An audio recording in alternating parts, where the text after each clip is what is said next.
Bom dia, Ellen. Hoje nós vamos tocar até praticamente 12h40. Vamos fazer os intervalos certinho, Ellen. Hoje tem bastante coisa. Então a gente vai. E à tarde nós vamos ter o plantão de dúvidas também, das 14 às 16. Então, bom dia a todos, né, pessoal? Então, hoje nós vamos aí ter uma aula onde, inicialmente, nós vamos dar um exemplo, né? Alguns alunos perguntaram um exemplo de uso de array dentro do computador, dentro da computação. Então, nós vamos mostrar um exemplo bem rápido, prático de uso.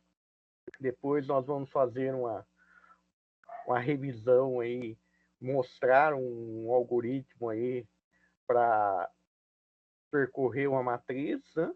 Percorrer uma matriz preenchendo com valores e imprimindo na tela, e daí a gente, nesse meio tempo, a gente vai tirando algumas outras dúvidas também que possam surgir.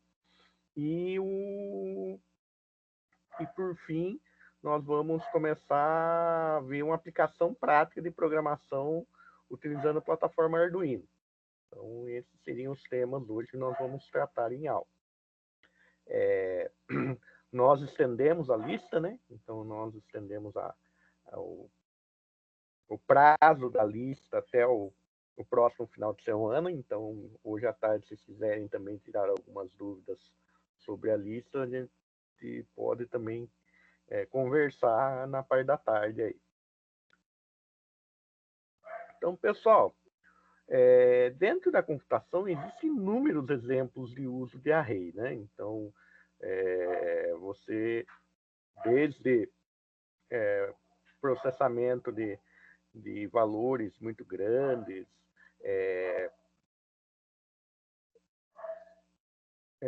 coisas na área de física, e existem realmente muitos exemplos, mas assim, o que é mais presente na vida de todos nós é o processamento de imagem, seja ele uma imagem estática, né, uma fotografia, ou seja um próprio vídeo, né? Então, esse é o exemplo mais forte aí, mais presente no nosso dia a dia de uso de array. Então, eu vou mostrar para vocês aqui, eu vou usar um software científico chamado Octave. Então, dentro desse Octave, eu vou mostrar para vocês o que é uma imagem, usando uma imagem pequena, preto e branco, certo? Porque se colocar muito grande, o processamento fica muito pesado. E quando nós trabalhamos com imagens coloridas, nós teríamos três arrays, né? Um para cada cor. Um para R, outro para G e outro para B. Então, a imagem que nós vamos trabalhar, teoricamente, é essa aqui, ó. Essa imagem aqui, essa lena. Isso aqui é uma imagem típica da área de processamento de imagem. Ela é a imagem básica de processamento de imagem. Que todo livro de processamento de imagem, vocês vão achar essa imagem como exemplo aí. Então, aqui nós temos o nosso software. A primeira coisa que eu vou fazer, né? Estou com a minha colinha aqui, é carregar.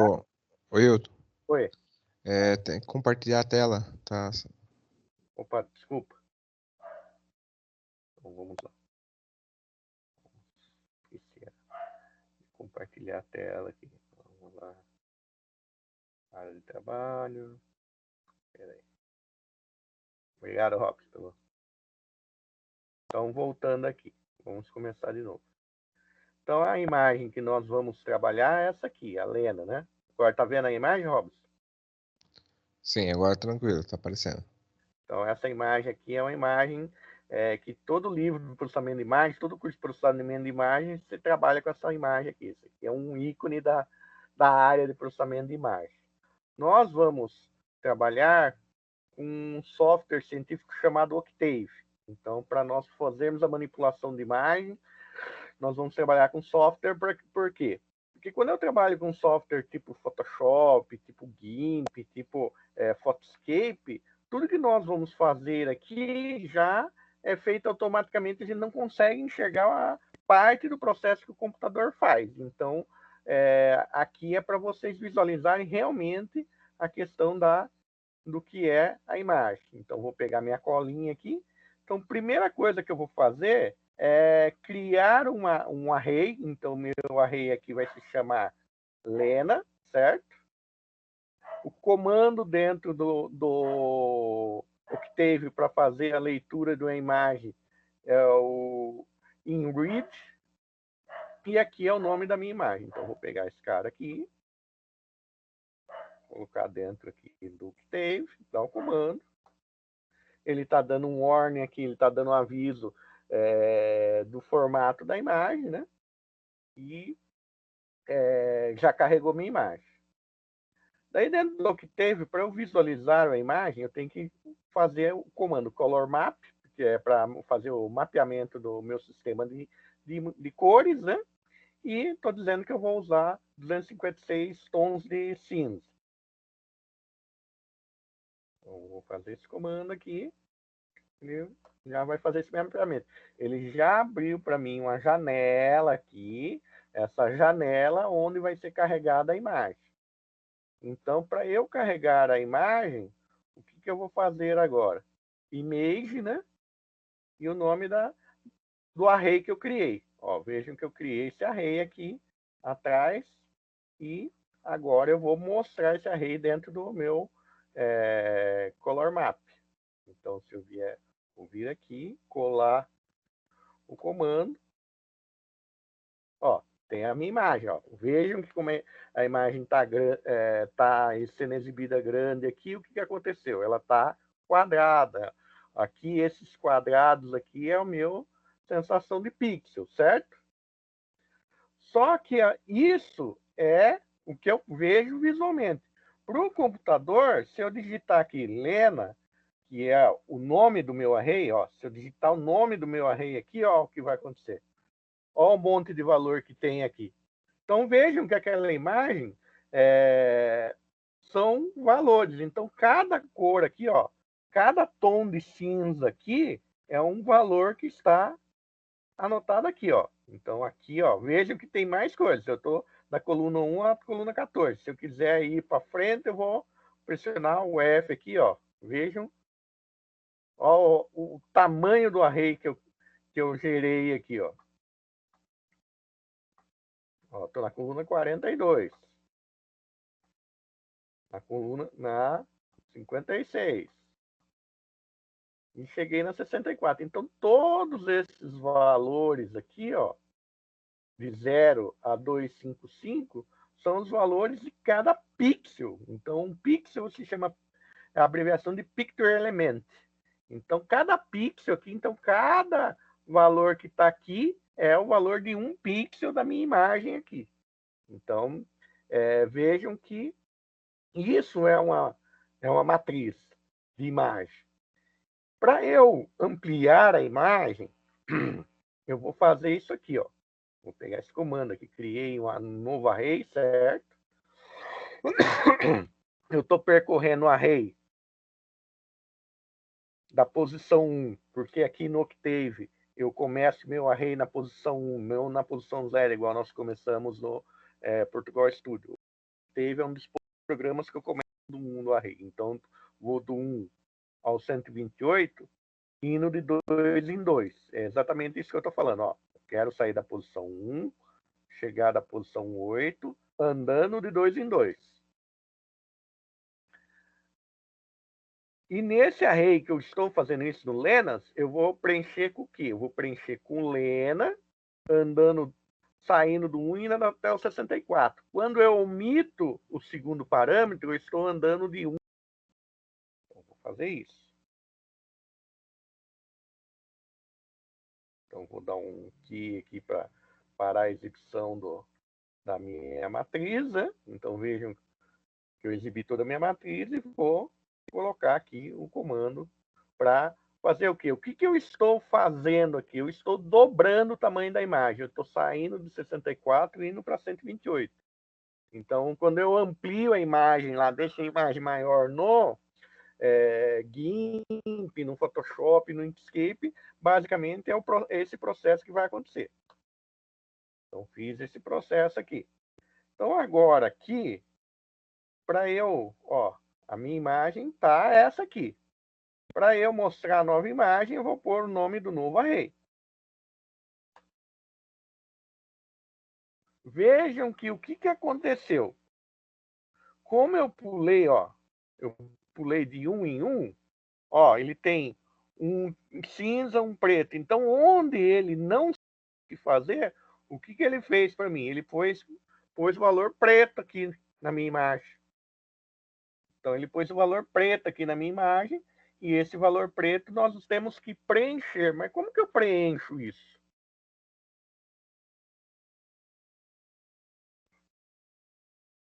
Como que eu preencho isso? Eu preencho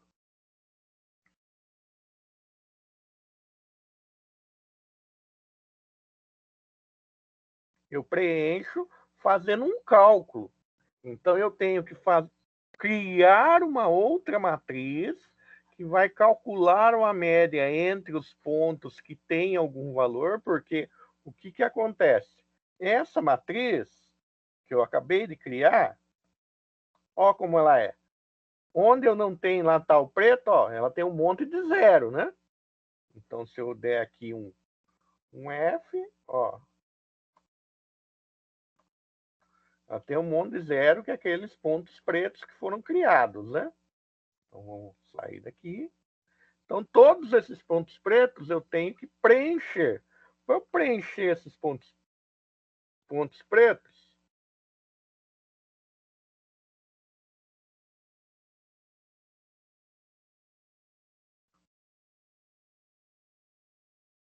eu tenho que criar o que a gente chama de máscara de convolução. Convolução é uma técnica de cálculo que existe entre matrizes. Para quê? Para fazer uma média dos valores que estão em volta dos meus zeros. Então, eu vou fazer uma matriz, percorrer em cima da outra, calculando ponto a ponto, valor a valor da matriz aqui, para tirar a média para preencher esses zeros, certo? Então, aqui, criei. Então, se eu digitar H1, que é a minha nova matriz aqui, a minha nova matriz filtro, aqui, ó. Então, criei.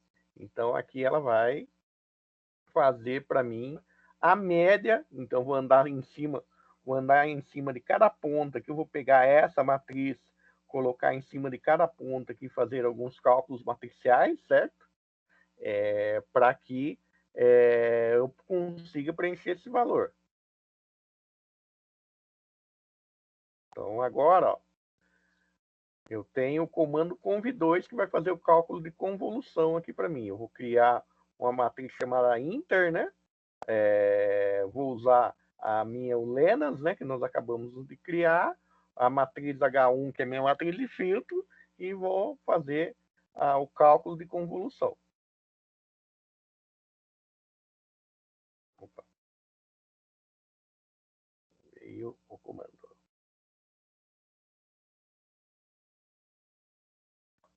Então, feito o comando. Agora, se eu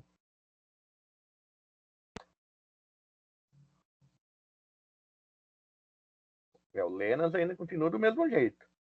Agora, se eu pegar o image aqui e puser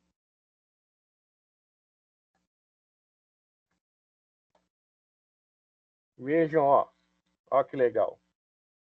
Aqueles pretos saíram todos, né?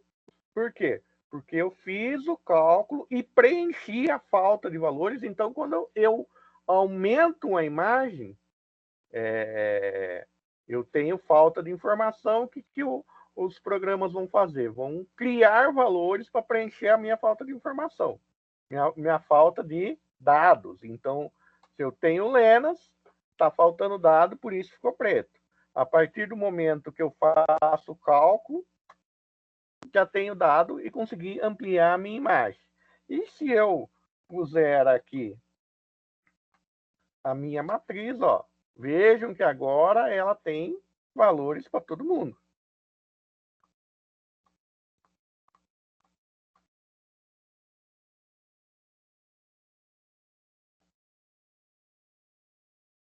Então, toda a imagem que você manipula acontece isso. Todo vídeo conforme o vídeo vai sendo atualizado, acontece isso. Você trabalhando com a imagem colorida, você vai fazer essa manipulação com 3 matrizes e não somente com uma. Porque uma imagem colorida é uma imagem que tem 3 cores. Então, se eu abrir aqui um software, aqui, vamos pegar aqui o GIMP.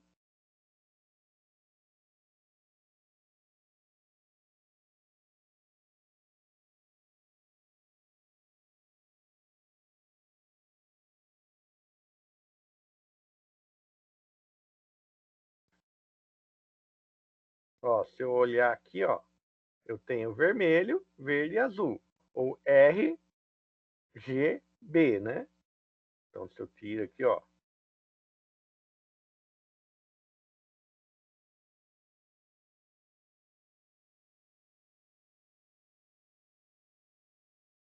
o canal alfa, que é a minha transparência. Então, quando eu manipulo essa imagem aqui, eu vou estar mexendo com 3 matrizes.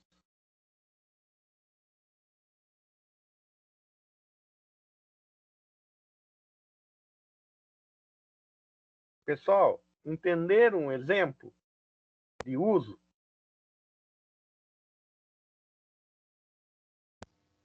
Wilton, tem algumas perguntas aqui, não quis interromper você, É, mas o Vinícius está perguntando se pode fazer com qualquer imagem, qualquer se imagem. aparece esses números, sim, né? Sim. Qualquer imagem que você fizer, toda imagem que você for fazer manipulação, é exatamente isso que vai acontecer. Para nós,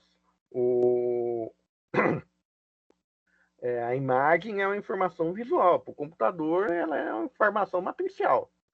E tanto que o computador não faz diferença e é uma informação matricial e ele não faz diferença, e, por exemplo, você pode usar a GPU, que é a Graphic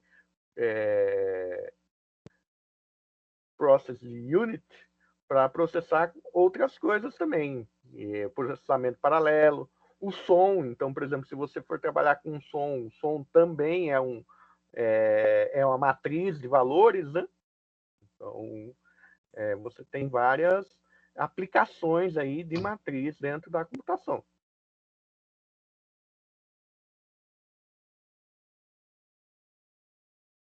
Mais alguma dúvida, pessoal? A Milena está perguntando aqui como deixa o espaço em preto. É porque, assim, a ausência de valor na computação é zero. Então, o que eu fiz aqui, ó? Vamos pegar aqui, voltar aqui.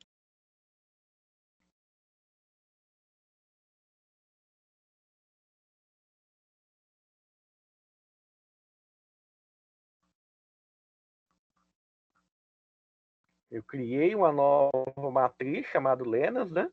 Daí eu estou falando que eu vou de 1 até 128, mas isso aqui é um comando que funciona no Octave, certo? Então aqui é uma dimensão do meu array, aqui é a minha segunda dimensão do array. Eu estou falando que eu vou de 1 até 128, então vou sair da linha 1 até a linha 128, pulando de 1 em 1.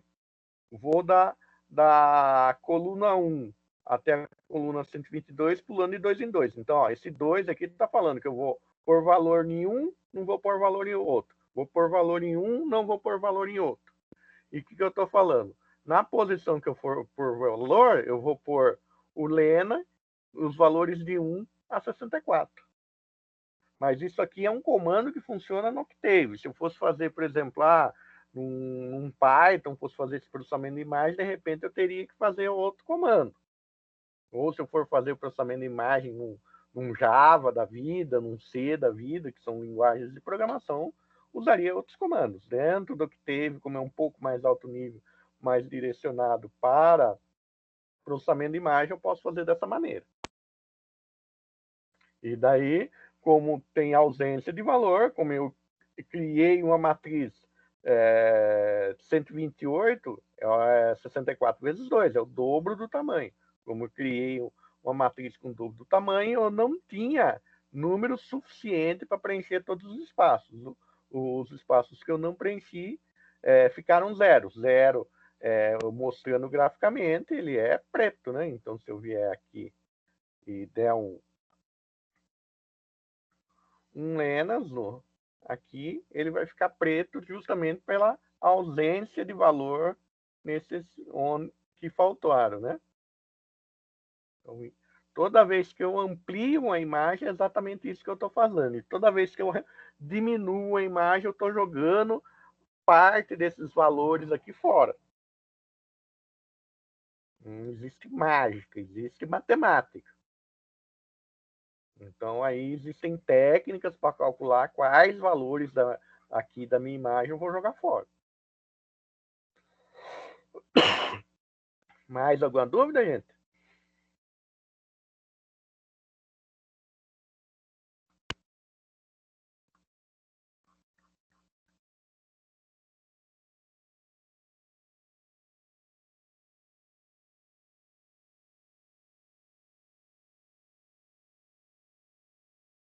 Certo?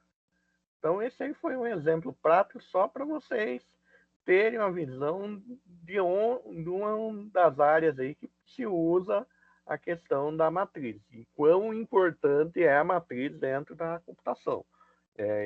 Como eu falei para vocês também, sons, né?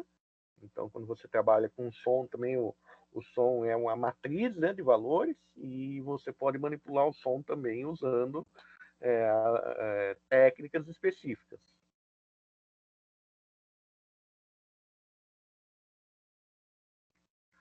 Não, Tainá, a gente deu um exemplo prático só. A ideia do curso não é vocês usarem um Octave, né? Nós vamos usar aí nosso outro exemplo prático também, que nós vamos ver depois aí, mas já na, na parte prática do Arduino, por exemplo, se eu quiser controlar um conjunto de LEDs lá, eu posso controlar esse conjunto de LEDs também, entender que esse conjunto de LEDs é um vetor e controlar esse conjunto de LEDs através de acesso ao vetor. Mas isso aí depois nós vamos, ao longo das práticas com o Arduino, nós vamos fazendo essa brincadeira aí. Vamos lá, vamos interromper.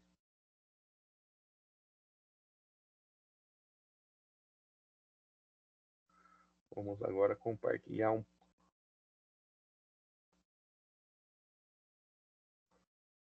a parte da aula e nós vamos dar uma demonstração prática aí do funcionamento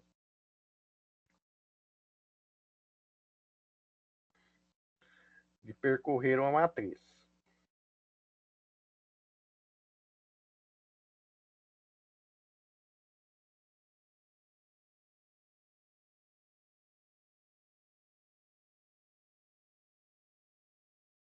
Então, pessoal, eu e o professor Robson, nós fizemos aqui um programa bem simples, né? Uma animação bem simples, bem passo a passo para mostrar como funciona eu percorrer uma matriz. Então, aqui eu tenho a minha biblioteca, né? Incluí a biblioteca útil e dei o apelido de U para ela, para eu poder usar o sorteio. Criei uma matriz 4x4, criei um I e um J. A função desse pequeno exemplo é eu preencher um espaço na matriz e mostrar na tela. Vou mostrar as linhas. Quando eu sair das linhas, quando eu preencher uma linha, eu salto para a próxima linha. Então, esse exemplo, basicamente, nós vamos fazer isso. Se eu quisesse somar os elementos da matriz, eu já poderia pôr um comando aqui, uma variável soma, igual o valor da matriz aqui dentro. Então, já seria, resolveria ele somar todos os elementos da matriz. Então, quero somar uma determinada linha da matriz, também poderia fazer aqui. Então, vamos lá. Então, criei minha matriz. Então, até desenhamos a matriz aqui para vocês visualizarem. Então, a matriz agora está criada. Entrei na função início, né? Na hora que eu fiz o meu primeiro para, o I começou a valer 0. Segundo para, o J vale 0. O I continua valendo 0, o J vale 0. Na hora que eu fiz o sorteio aqui, como eu estou IJ0, né? IJ0, acessei a primeira posição e sorteei um número aleatório, 9. Já escrevi esse elemento na tela. Vejam que agora, na hora que eu voltei para cá, o que eu vou fazer? Eu vou executar primeiro essa instrução. Então, J agora vale 1, certo? Por que eu voltei para o mais interno? Porque eu só vou sair desse para na hora que essa condição deixar de ser verdadeira. Então, ó, somei 1, daí analisa a condição. 1 é menor que 4? É. Então, vou entrar aqui. Vou sortear o segundo. Sorteou 0. Mostrei na tela. Voltei lá para J. J mais, J virou 2. 2 é menor que 4? É. Então, vou continuar aqui dentro. Já posicionei, sorteei 1, mostrei na tela. Voltei para J. J mais, 3. 3 é menor que 4? É. Sorteei o número, escrevi na tela, voltei. J mais. Então, J agora é 4. 4 é menor que 4? Não. Então, o que eu vou fazer? Agora eu fiz o escreva N, 1/N. Então, quer dizer, saltei uma linha. Voltei para o J para fora aqui. Então, I mais, o meu I passou a valer 1. Na hora que eu entrei no segundo para aqui, o que eu fiz? O segundo para, eu voltei de novo para ele, ele vai fazer primeiro essa instrução aqui. Então, J voltou a valer 0. Então, J voltou a valer 0. 0 é menor que 4. Sorteei o número, imprimi na tela, voltei para J. J mais, J igual a 1. Então, 1 é menor que 4? É. Então, entrei aqui, sorteei outro número, escrevi, voltei, J2, sorteei. Então, ó, vejam que eu vou fazendo, progredindo, e na hora que eu preenchi a linha, o meu J valeu 4, volto lá para fora de novo, imprimo a próxima linha, daí volto para o meu para do I, meu para mais externo, ele começa a valer 2, entrei de novo aqui no segundo para, o J volta a valer 0, porque como eu entrei de novo, eu reinicializo a minha variável e vou fazendo todo o processo.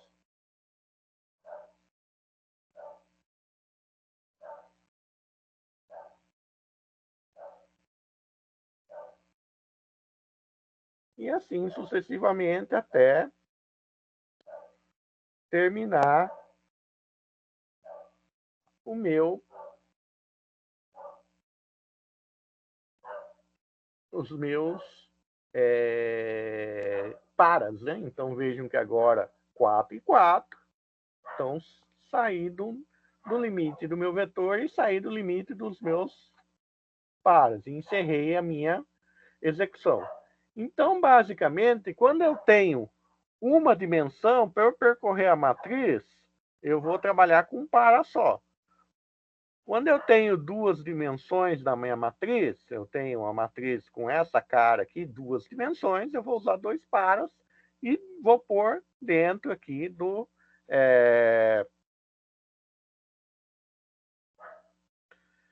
dentro do para possíveis operações que eu quero fazer com a minha matriz. Então, isso aqui eu já percorri e fiz a matriz. E poderia fazer outras operações aqui dentro.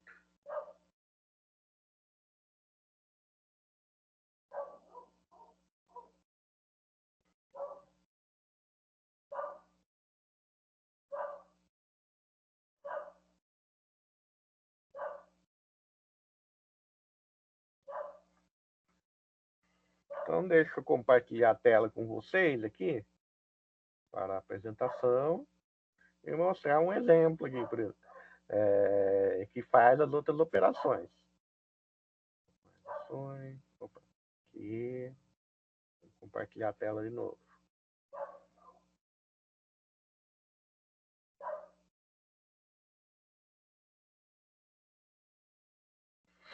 Então, ó, vejam que criei aqui, ó, criei uma matriz, fiz as somas, né?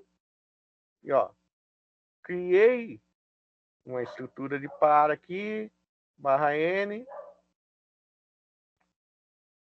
Ó, então vejam que dentro do mesmo par, ó, sorteei, né, o valor, automaticamente eu já estou numa determinada posição, eu já posso pegar essa posição e armazenar na variável soma, fazendo a soma, né? Toda vez que eu estou falando que é uma linha, a minha primeira posição não é fixa, linha 4, então eu já uso essa primeira posição aqui para somar. Então, deixa essa posição fixa, né? Porque é uma linha, então essa posição é fixa. E eu uso um índice para percorrer. Então, se eu pegar aqui, ó, vamos abrir um desenho aqui para vocês.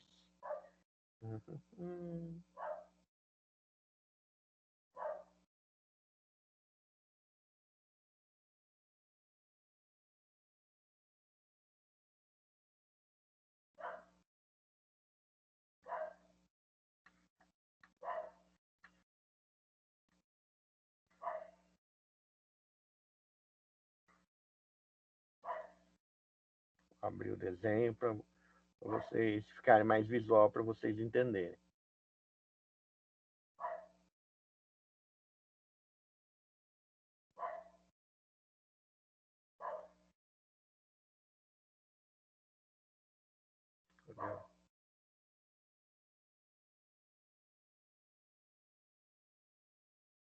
Então, ó, pegando o código aqui, eu estou fixo na linha 4, né?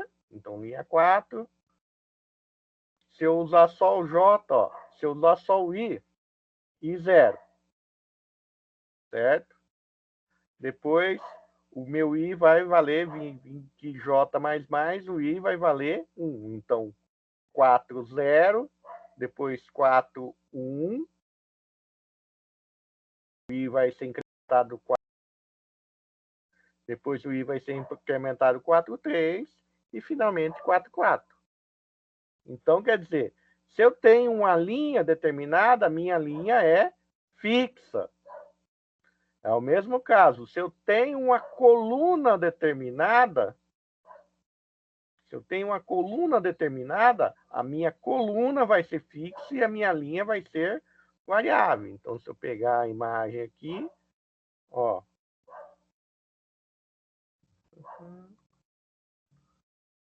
minha coluna é fixa,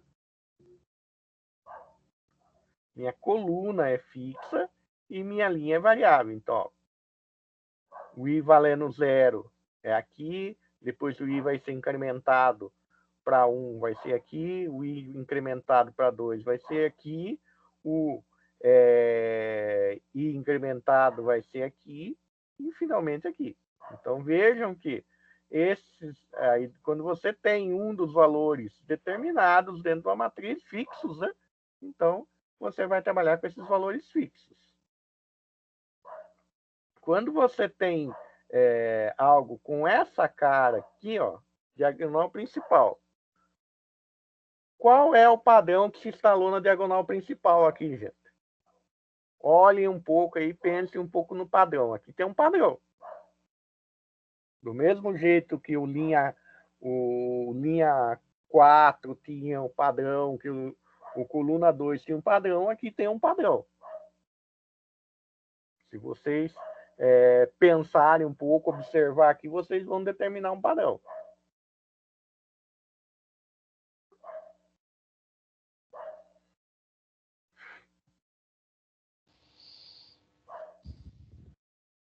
Descobriram o padrão aí, Robson? Até agora só o Vinícius se manifestou aqui. Opa, a Vinícius colocou vertical e horizontal. O Kaique colocou linha 1, coluna 1, linha 2, coluna 2. Isso não, Kaique bateu a É, pau. Quer dizer, quando eu trabalho com a vertical, com a Tainá diagonal, também. a diagonal principal, sempre os índices vão ser iguais. Então, ó, 0, 0, 1, 1, 2, 2. Se os índices são iguais, eu posso usar isso dentro do meu código, né? Ó. Então, isso aqui vale. Arnaldo, isso vale? Vale. Então, ó, eu estou usando o i aqui nos dois, né? Então, estou usando o mesmo índice. Então, quer dizer que i vai valer 0 e o outro i vai valer 0, porque é o mesmo índice, 1 e 1 e assim sucessivamente, ó. Então, aqui eu tenho a minha diagonal principal. Então, aqui eu já descobri e resolvi esse padrão também. Então, eu percorrer diagonal principal, eu vou usar o mesmo índice e vou armazenando esse índice na minha diagonal principal. Vamos lá. Tem o diagonal secundária. Vou deixar esse outro aqui.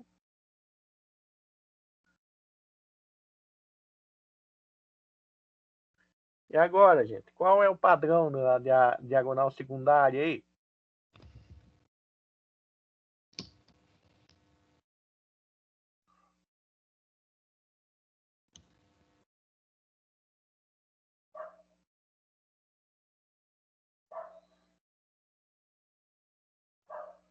Vamos lá, pessoal. E aí?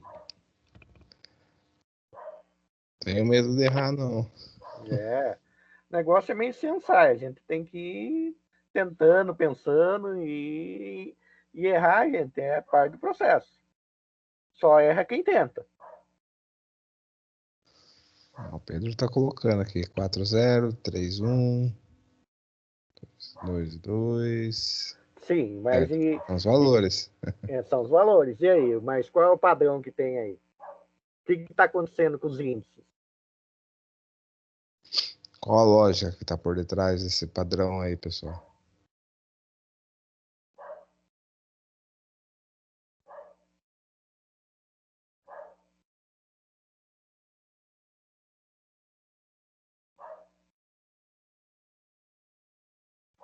Ó, meu índice de coluna está no valor máximo, meu índice de linha está no valor mínimo. Acrescentei um valor no índice de linha aqui, decrementei um valor de linha na minha coluna aqui. Então, quer dizer, o índice das colunas começa no valor máximo e vai decrescendo, e o índice da linha começa no valor mínimo e vai crescendo. Então, esse poderia ser um padrão.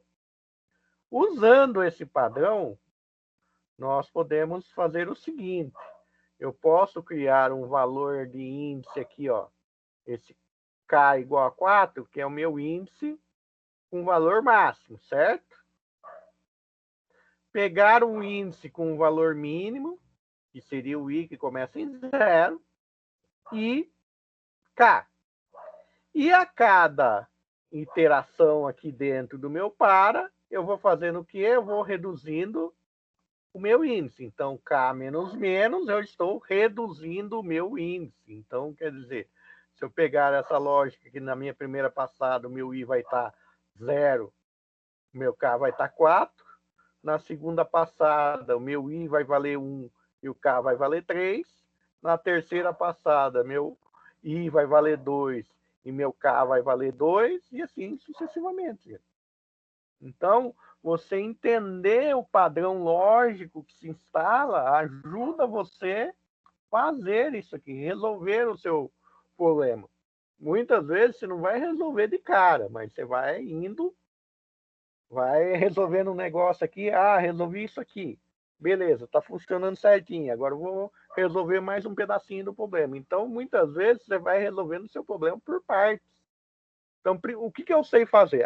Eu sei fazer o que foi mostrado lá no slide. Eu sei preencher a minha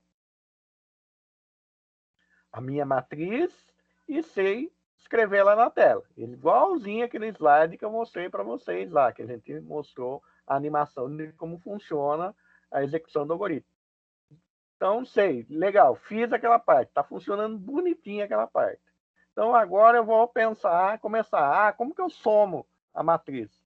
Se aqui dentro eu já estou percorrendo cada posição da matriz, eu já posso somar a minha posição da matriz aqui dentro, né? Certo? Já vou somando a minha posição da matriz aqui dentro.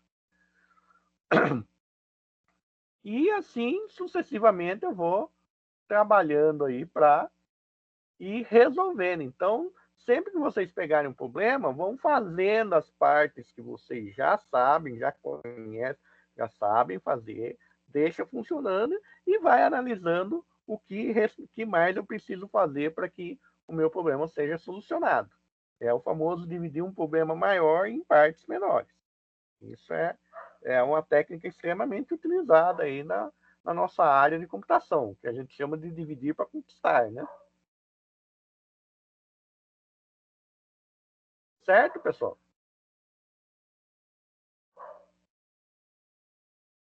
Dúvidas?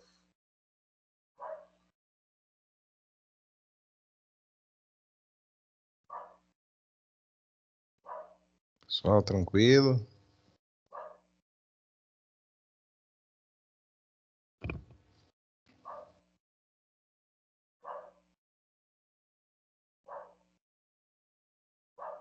Bom, por enquanto só o pessoal respondendo tá tudo certo, né? Hoje à tarde procurem estar online, já está fazendo as listas, porque conforme vocês forem tendo dúvidas, a gente vai ajudando vocês, gente.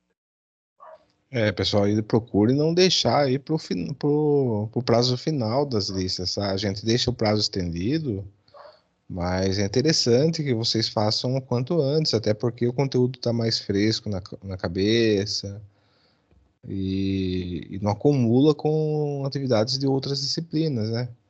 Porque agora com essa mudança que teve, então tem semanas que, por exemplo, semana passada nós não tivemos aula, vocês tiveram conteúdo de outra disciplina, e acumula o conteúdo das duas disciplinas e acaba ficando, juntando muita coisa, tá?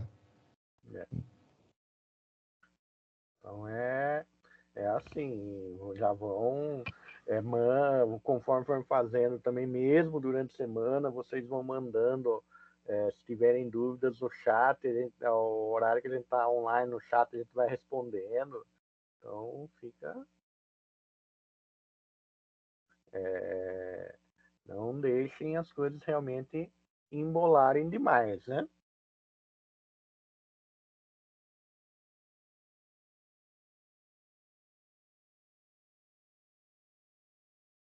Então vamos lá, vamos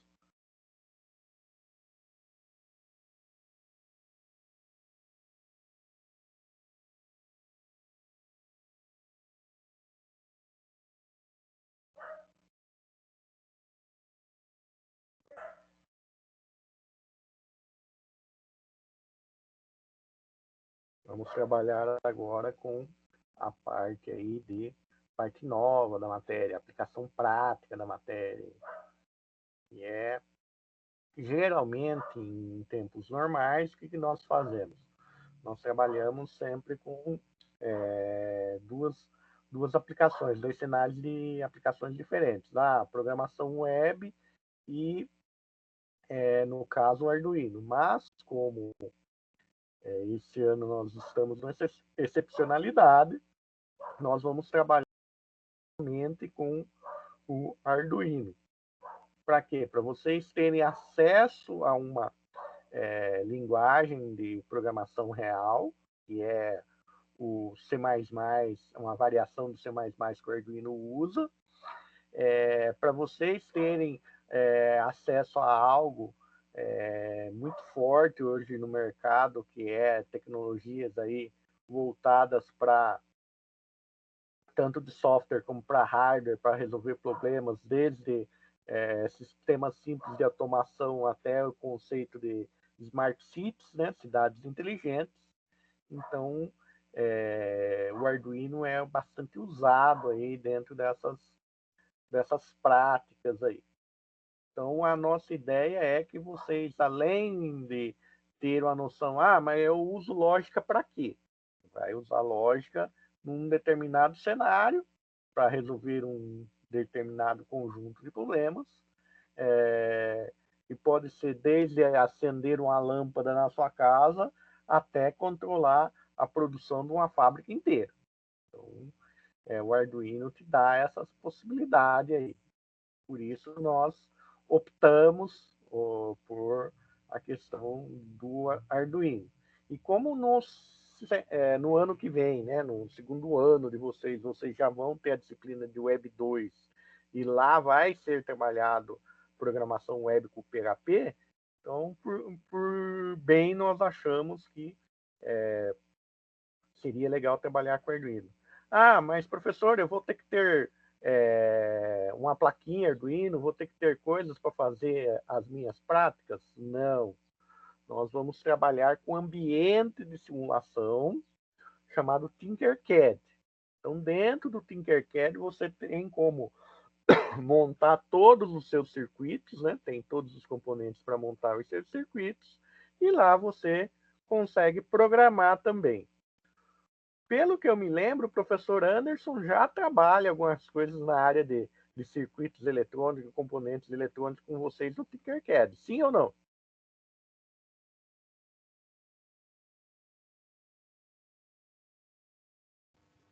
Legal. Então, sim, beleza. Então vocês já têm um certo conhecimento do Tinkercad. A gente vai dar uma reprisada rápida aqui só para vocês relembrarem, né? Que eu não sei se vocês estão usando tão constante com o professor Anderson. Então a gente vai dar uma revisada aqui com vocês aí para realmente vocês darem uma relembrada. Então nós vamos fazer essa revisão.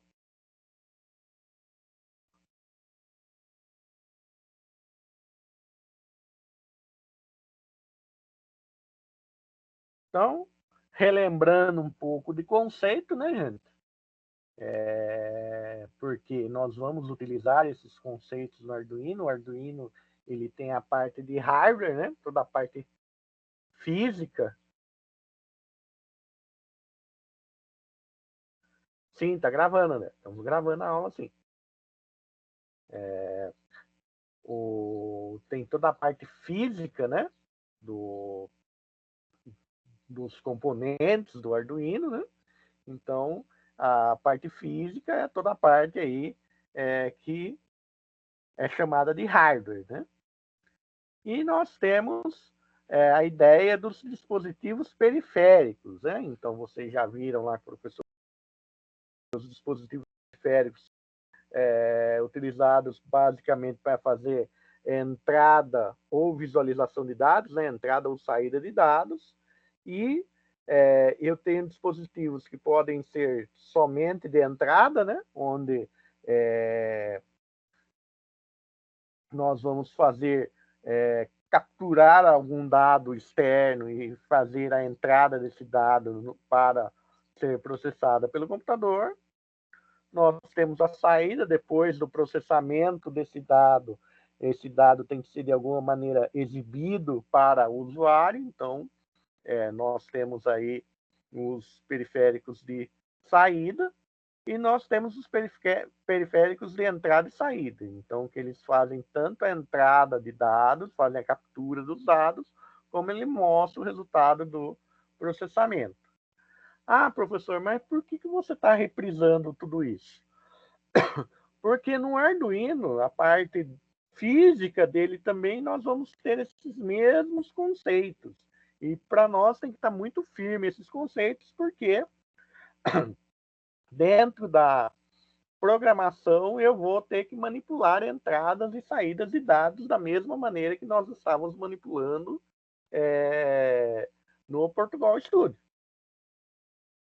Vamos ter comandos específicos, mas nós vamos estar manipulando entradas e saídas e fazendo processamento desses dados, né? Então, entrada, processa os dados e depois dos dados processados faz a saída dos dados. Então, isso vai funcionar exatamente igual.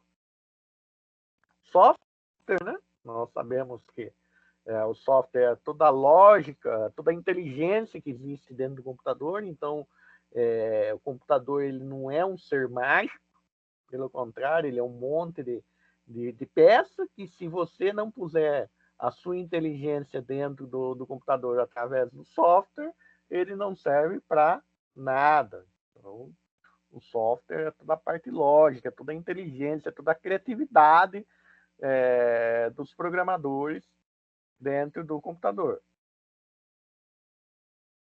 Beleza, e daí o que é o Arduino, então? Então, o Arduino ele é uma plataforma eletrônica desenvolvida na Itália, de código aberto.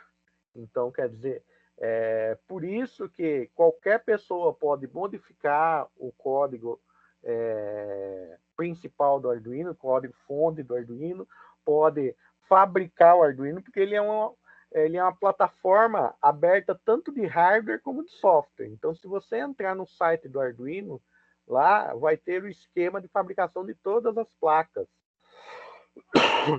Então, quer dizer, você pode fabricar uma versão sua do Arduino. Então, você pode fabricar uma placa lá que é sua versão do Arduino. A única coisa que é solicitado dentro do site é que a sua versão tenha o sufixo ino na nomenclatura dela. Então, é a única exigência que eles fazem. Então, utilizando Arduino,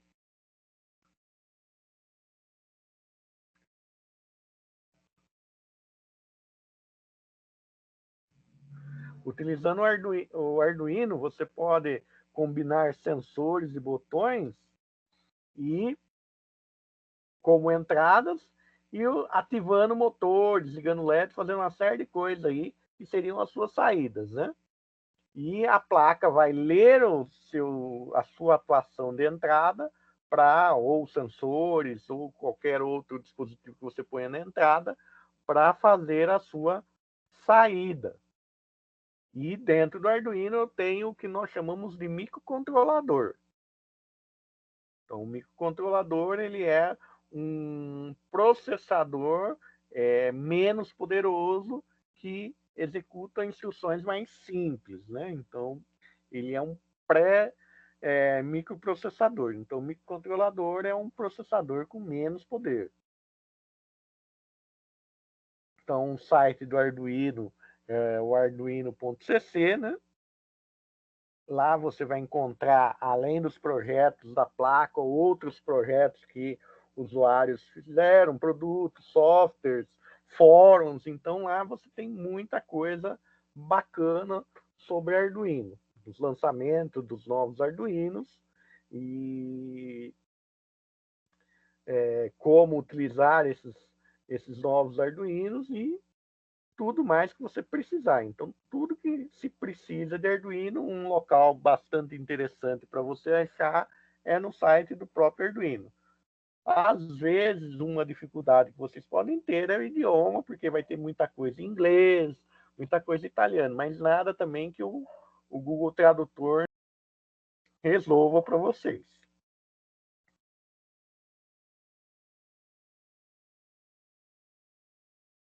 Então, quando eu falo na plataforma Arduino, eu estou falando numa plataforma que ela é composta de hardware e software. É uma composição de hardware e software. Onde eu tenho um hardware que vão ter todos os processos de entrada, processamento e saída, e eu tenho um ambiente de software onde eu vou programar o que vai ser feito, dado uma determinada entrada, o que vai ser o meu resultado de saída.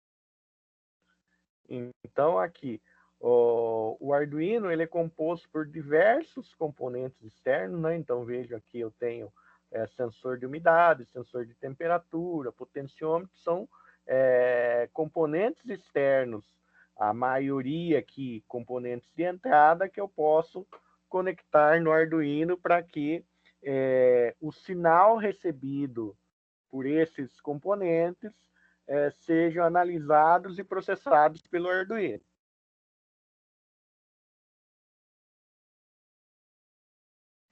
Então, as minhas portas, então, se eu olhar essas portas aqui, ó, então, essas faixinhas pretas nós chamamos de portas do Arduino. Então, aqui, ó, essas daqui são minhas portas analógicas. Desse lado aqui eu tenho portas digitais. Aqui eu tenho saída de energia, né? Então, são as portas. Através das portas, eu posso fazer entrada e saída de dados. Fiz a entrada, eu vou fazer a interpretação, vou fazer o processamento dos meus dados para gerar novos dados de saída, seja desde um valor numérico, o acendimento de LED, acionamento do motor, qualquer coisa que eu queira fazer aqui, acionar uma sirene. Então, a interpretação dos meus dados vai gerar algum tipo de saída aqui para mim. Então, é a mesma lógica aí do...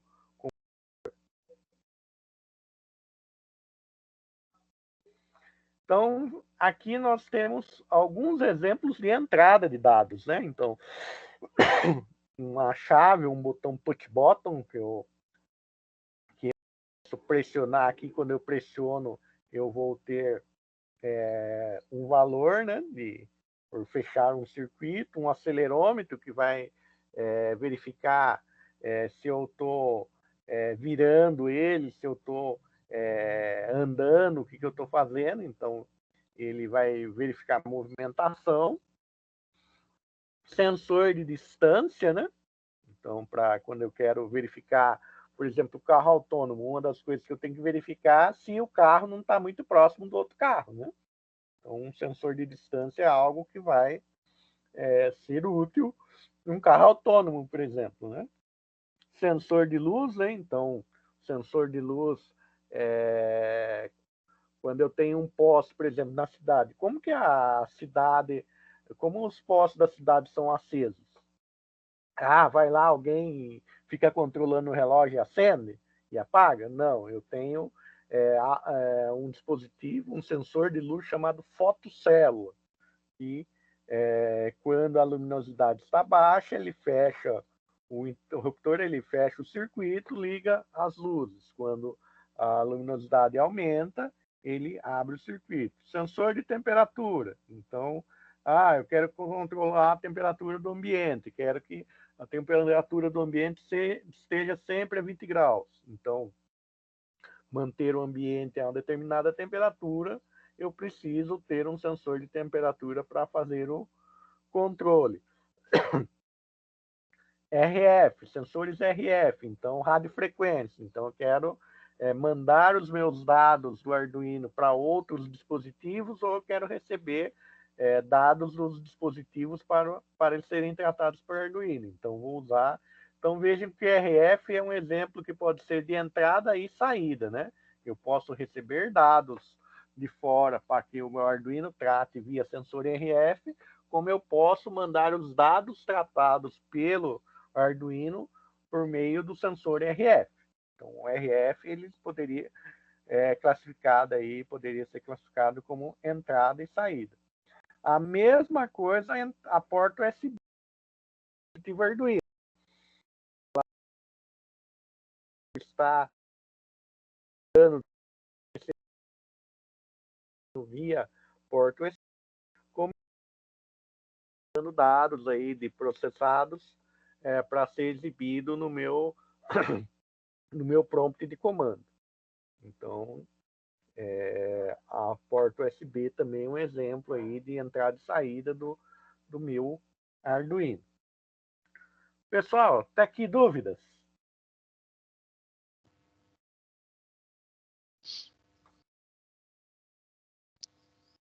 Pessoal, tranquilo aí? Ó, vocês viram que por enquanto a gente está só apresentando, né, os conceitos básicos, né?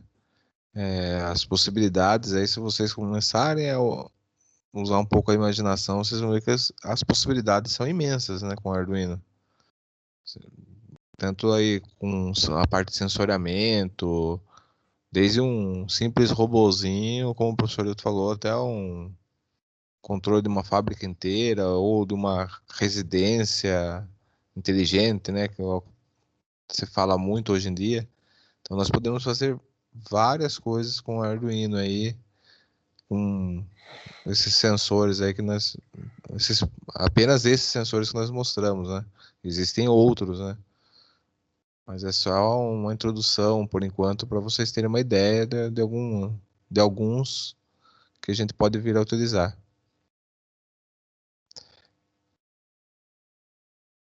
O pessoal não se manifestou aqui, acho que essa parte o pessoal tá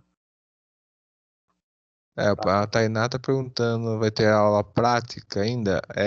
A gente vai utilizar o ambiente, né, Tainá? O ambiente de simulação, por nós estarmos aí nesse ano atípico aí. Porque quando nós estamos no IFE, nós temos lá um laboratório, né? No laboratório de hardware nós temos um conjunto de componentes, né? Que daria para fazer todas as aulas práticas, né? Então todo mundo poderia fazer trabalhos práticos e está sendo montado também, graças à emenda parlamentar aí que o professor Carlos conseguiu, um laboratório mais robusto na área de Smart Cities, né? Então, Arduino, o pessoal que falou de Raspberry também vai ter Raspberry. E, Vinícius, dá para combinar o Raspberry com o Arduino. Então, por quê? O Arduino faz leitura, pequenos processamentos. Você não consegue fazer processamentos muito pesados com ele, processamentos complexos com ele. Para você fazer processamentos mais complexos, você vai precisar de um microcomputador, de um mini computador. O Raspberry ele é um mini computador. Então, muitas vezes eu faço uma leitura e pré-processamento desses dados usando o Arduino e mando esses dados pré-processados aí para o Raspberry realmente fazer o processamento mais pesado e devolver. Então eu posso, eu quero fazer uma análise aí meteorológica mais aprofundada para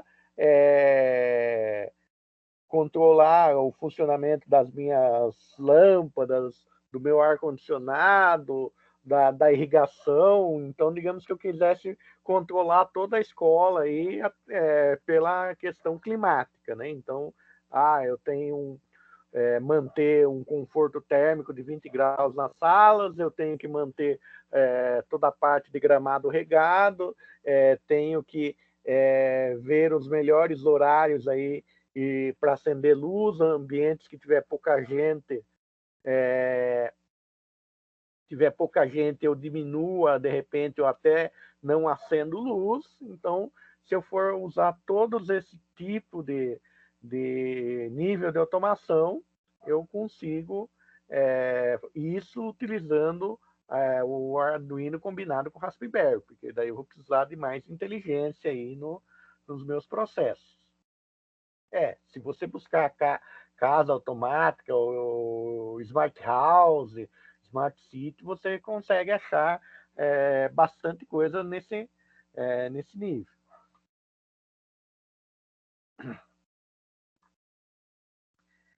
Então aqui nós temos as saídas, né? Então eu tenho um LED é uma saída, um display de 7 segmentos é uma saída, uma matriz de LED, ó. Veja aqui, ó o exemplo de matriz aqui de novo.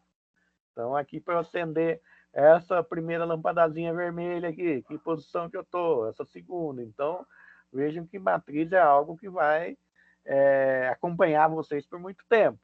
Buzzer, vetor, servomotores, motor DC, display LCD. Display LCD também é outra coisa que para você usar, você vai usar o conceito de matriz à vontade aqui no display LCD também. Então, aqui no Arduino nós vamos ter bastante coisa prática aí para vocês fazerem usando o conceito de matriz aí. Então, aqui são exemplos de saídas. Eu posso ter aqui também um dispositivo chamado relé. Relé, ele é um interruptor eletrônico. Então, vocês têm um interruptor na casa de vocês, que é um interruptor de luz mecânico, onde você vai lá, pressiona de um lado, acende a luz, pressiona do outro, ele apaga a luz.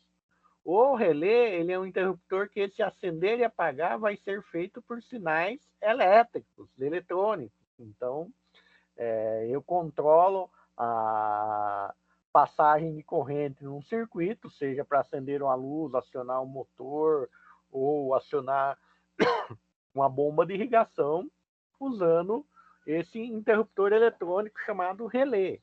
Então, ele também é um dispositivo aí de saída. Então, vocês vão ver aí que existe muita possibilidade, que nem o professor Robson falou. A imaginação é o limite para quando você trabalha com Arduino.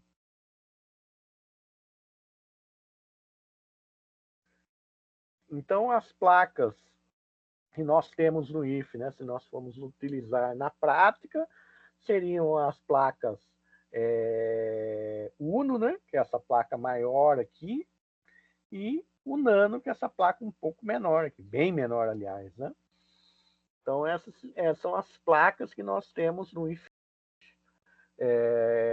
Na montagem do novo laboratório vão ter mais placas dessa aqui, além dos Raspberry. Então, quando o novo laboratório estiver pronto, a gente tiver aí voltada a nossa rotina mais normal, já tiver uma vacina aí para o Covid e tudo, nós já vamos ter a possibilidade aí de desenvolver projetos aí, sejam projetos de iniciação científica, que vocês se envolvam, seja um projeto de TCC usando os componentes aí do laboratório. Então, se vocês, para quem gosta dessa área, quem se identificar com essa área, saiba que vocês vão ter material para desenvolver projetos práticos lá dentro do IFE, seja projetos voltados à iniciação científica, como projetos também aí de TCC. TCC, o projeto integrador, aí vocês que vão ver onde vocês vão aplicar. Outra coisa que eu tenho no Arduino também é o ambiente de programação, né? Então, ambiente de programação, eu tenho aqui a minha área de programação. Aqui eu tenho para verificar o meu código. Esse botão aqui é para subir o código e verificar o código no Arduino. Criar um novo código.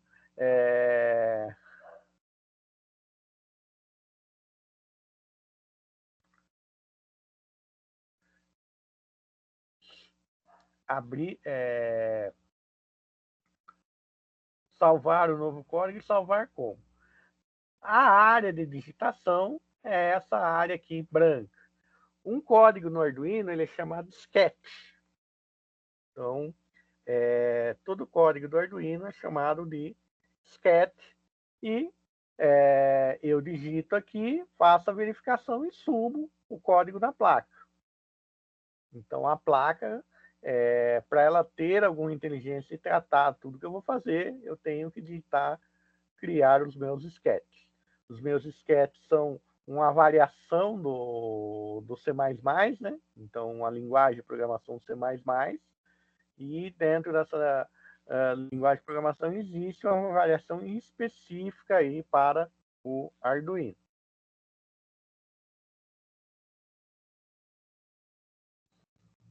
Depois eu vou disponibilizar esses slides aqui, então se vocês quiserem conhecer um pouco da história do Arduino, tem esses dois links que estão no slide aqui também, que é bastante interessante, explicando um pouco como o Arduino surgiu, por que ele surgiu, porque outra coisa que é muito importante, porque além de automação, então, por que eu tenho o Arduino?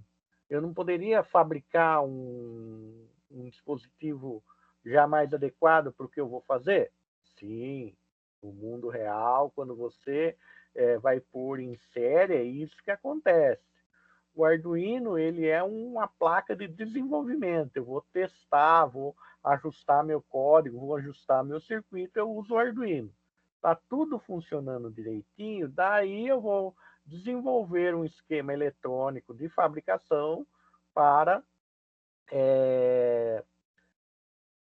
ser fabricado em série. Por quê?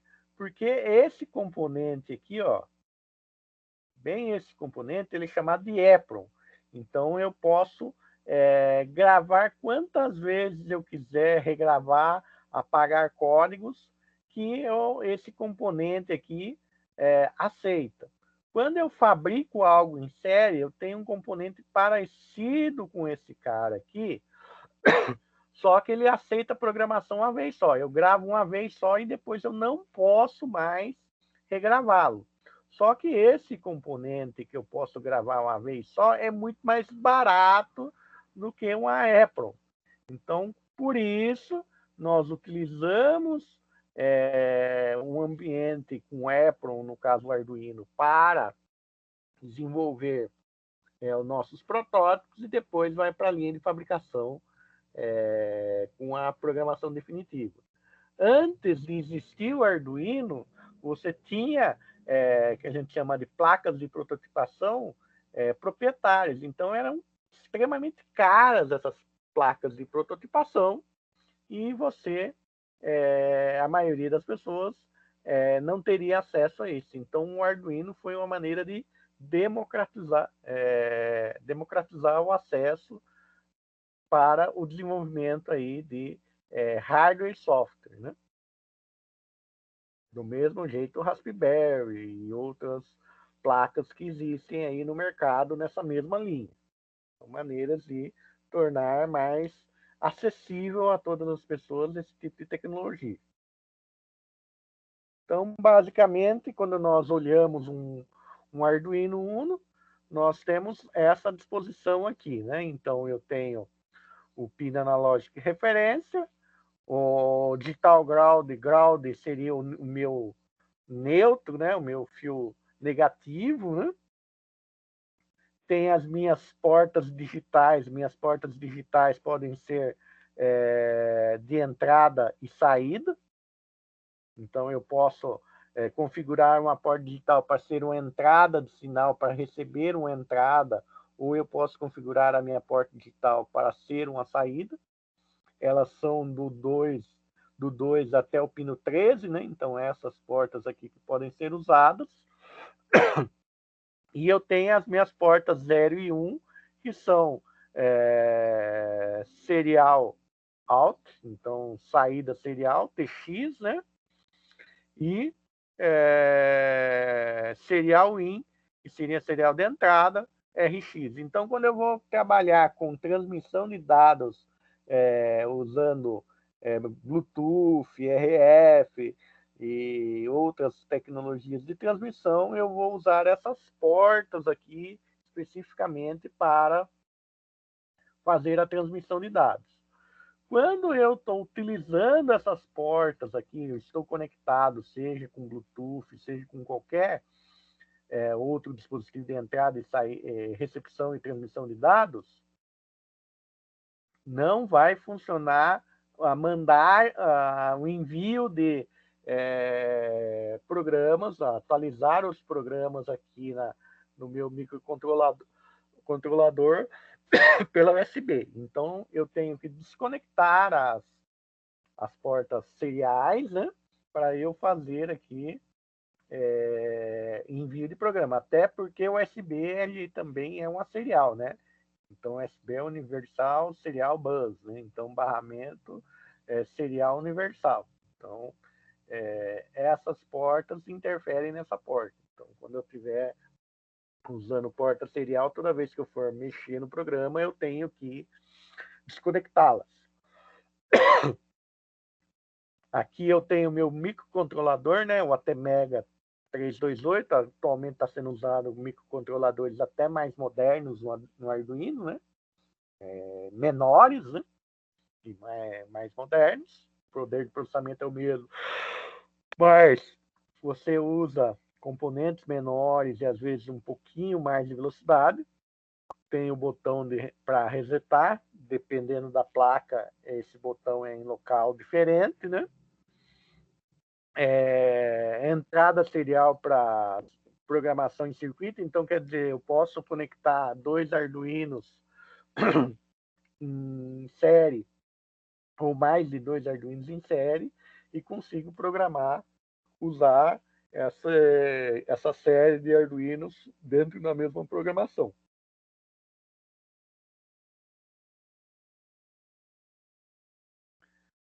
Aqui eu tenho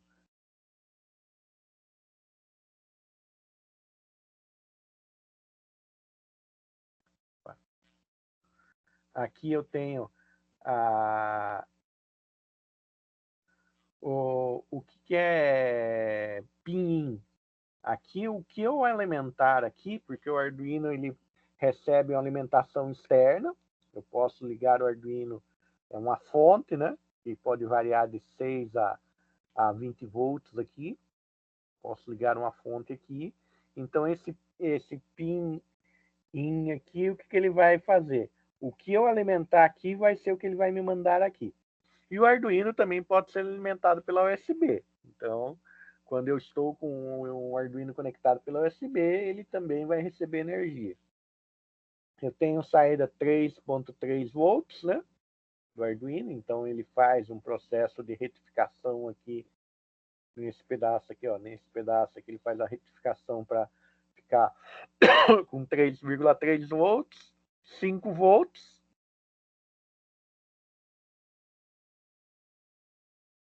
Eu tenho pino, os pinos neutros aqui, né? Os ground pins, né? Então os pinos neutros. Esse voltagem no que entrou aqui, ele sai aqui. Aqui eu tenho as minhas portas analógicas, né? Então tem minhas portas analógicas, onde analógicos geralmente são entradas analógicas. Então, por exemplo, eu vou trabalhar com potenciômetro, vou trabalhar com leitor de temperatura, dependendo dos tipos de sensores, esses sensores vão receber sinais analógicos, sensor de umidade e assim sucessivamente. Então, todos esses sensores são sensores que trabalham com sinais analógicos. Então, eu pego o sinal analógico, faço a leitura, analiso a leitura do sinal para criar uma saída, que pode ser analógica ou digital. Porque daí nas portas digitais aqui vocês vão ver que eu tenho maneiras de simular um sinal analógico. Então aqui nós temos as características técnicas, né, do Arduino, a minha ficha técnica do Arduino. Sempre bom quando você for trabalhar com componente eletrônico, você ter a ficha técnica dele para você saber como ele funciona, quais são as tensões corretas, quais são as correntes corretas desse componente, para que você não corra o risco de queimá-lo. Então, nesse exemplo aqui, nós estamos trabalhando com o ATmega 328P, né? Nosso microcontrolador. Operação tensão de operação nos pinos. Então, nos pinos digitais, então são 5 volts.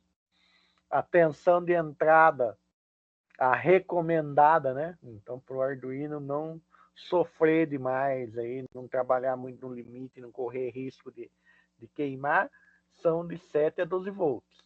Então, sendo o mínimo 7, o máximo 12.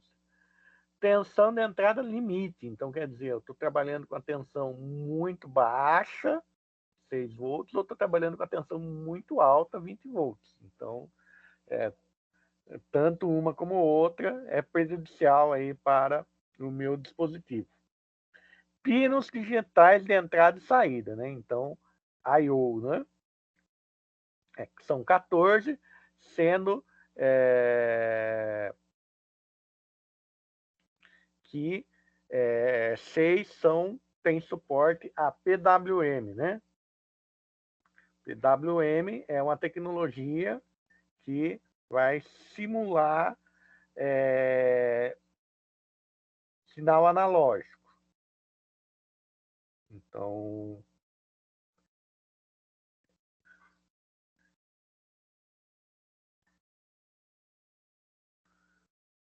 vamos relembrar aqui.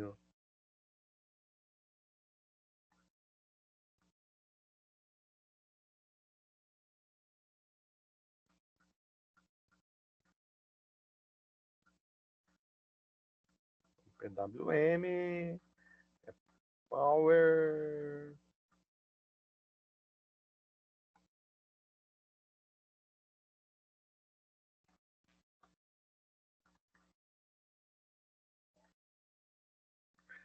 Pulse Width Modulation.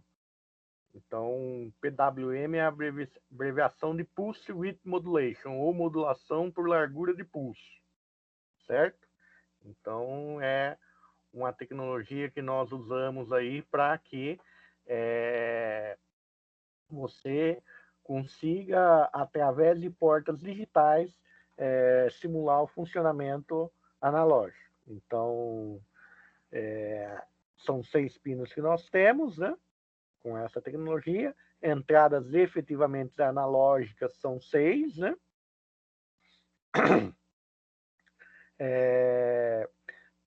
As minhas portas digitais vão operar com 20 mA, né? Então, a corrente na porta de cada porta digital vai ser de 20 mA. A corrente da porta com 3.3 volts vai ser de 50 mA. A minha memória flash. Memória flash é onde eu armazeno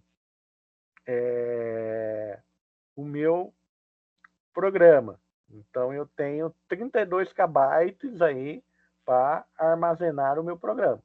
Então, eu tenho que fazer programas extremamente pequenos, por isso que eu falei que preciso de coisas mais elaboradas, eu já parto com um Raspberry, porque vejam que 32 KB é bastante pequeno.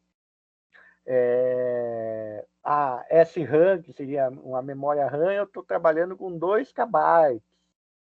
Pensar que isso aí é algo que lá nos primórdios da informática era o que se trabalhava no computador. Hoje, vocês estão trabalhando aí com pelo menos 8 GB e muitas vezes ainda falta memória RAM para o computador. Você vê como evoluiu a questão de software e, consequentemente, a questão de hardware. O EPROM seria a minha, dentro aqui desse parâmetro, seria o que o EPROM? Seria equivalente à minha BIOS, né? Então, as verificações básicas aí do meu microcontrolador. Então, isso funciona como BIOS, né?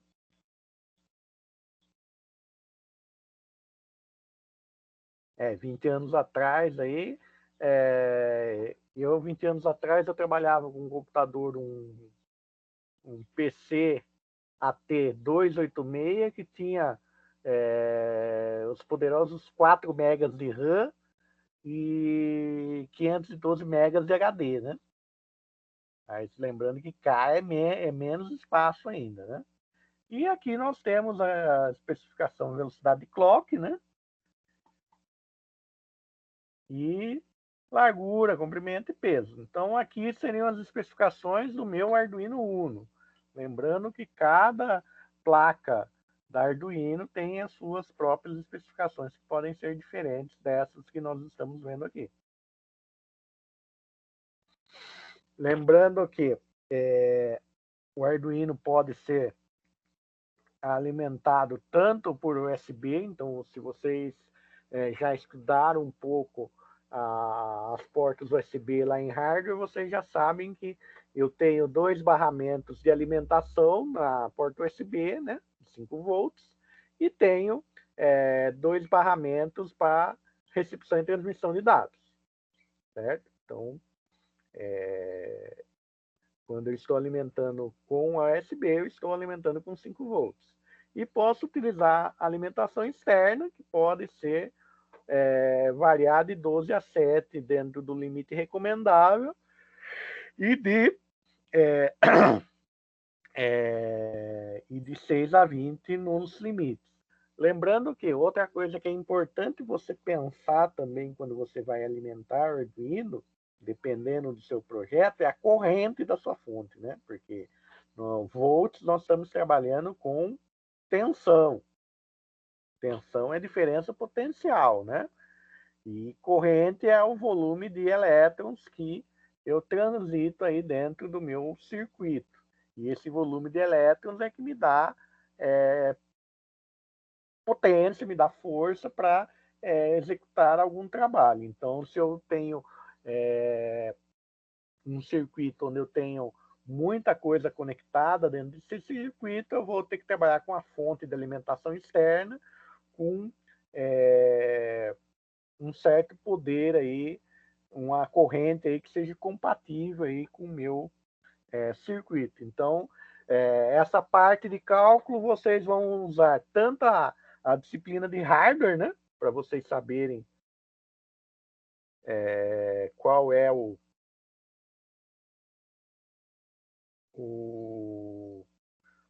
as correntes, né, necessárias para um determinado circuito, como a aula de física também. Rafael, o clock ele é o ciclo elétrico, né? Então, quantos pulsos elétricos eu faço em um segundo?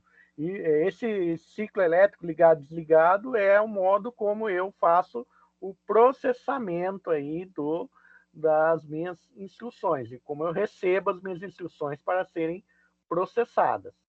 Então, o clock também existe no processador do computador, só que ele é muito mais alto, né?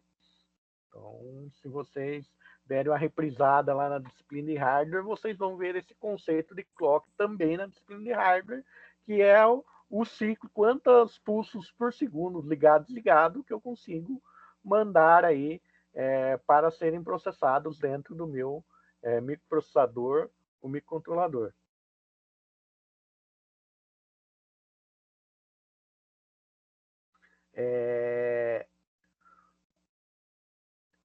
Um SSD, o SSD de 10 TB não existe, eu já vi até 1 TB.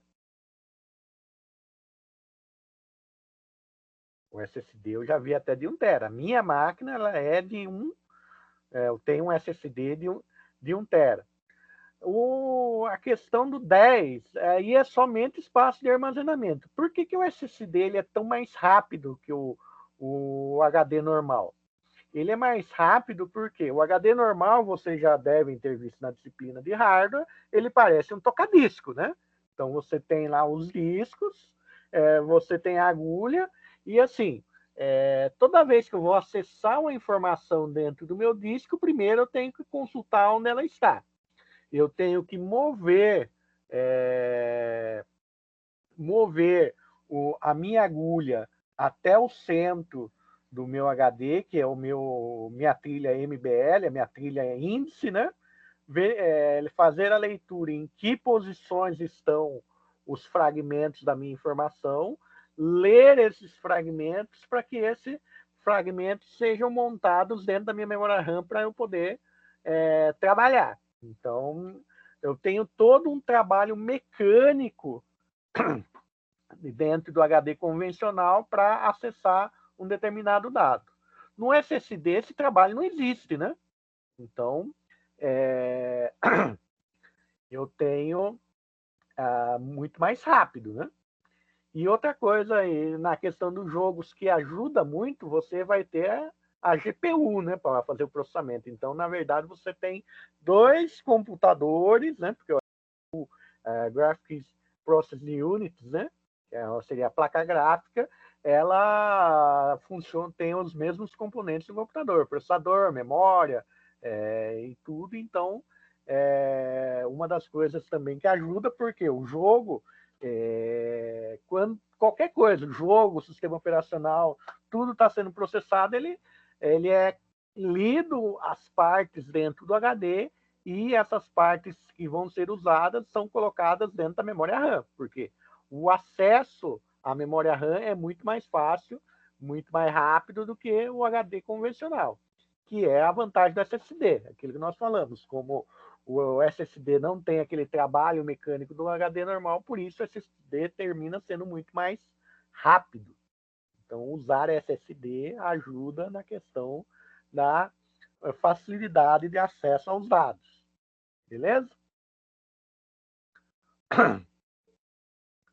Então, pessoal, vocês acham de a gente dar uma pausa aí para o café? Daqui uns 10 minutos nós voltamos, pode ser?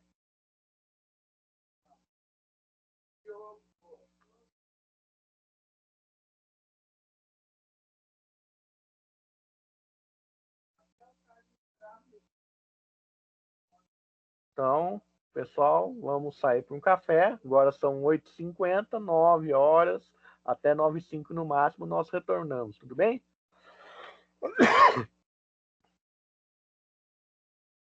Então, um bom café para todos e até às 9, então. Café para todo mundo aí, pessoal.